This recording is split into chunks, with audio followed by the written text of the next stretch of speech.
Mommy, she's so tall. Mama, she's so fat. Mama, she's so ugly. Oh God, what do I do? So your child has said something to you about another person's body that feels provocative. Maybe you're not sure where they learn this language. You don't ever talk like that at home. But the truth is, your child lives in the world. And in the world, people say stuff like this. Whether they've heard it on the media, from other children, from other grown-ups in their life, they've heard it. And let's imagine you want to set some kind of boundary, like we don't talk about other people's bodies, but you also don't want your child to go down this path of like bodies are shameful or having a different looking body is shameful. What's a mama to do? I encourage you to say something like, yeah, all bodies are different.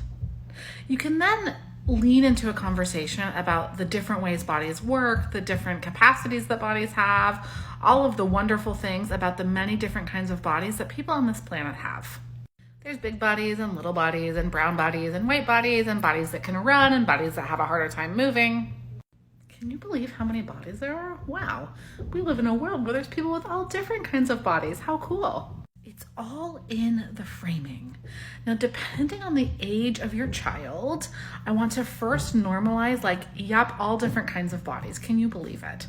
Right? You might be friends with somebody who has a body who looks like yours, or you might be friends with somebody who has a body who looks really different than yours.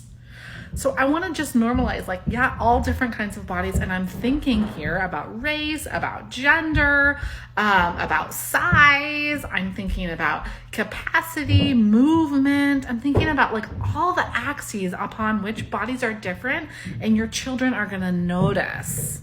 When they notice and you sweep it under the rug, it becomes something shameful. Okay, so something that we're not supposed to talk about. That is not how I want any of our children to think about bodies. No body is shameful. Now, as my child gets older, up into elementary school and the like, I might say, all bodies are different, and that is good and okay. And so now I'm working with a child who can hold two lines of thought.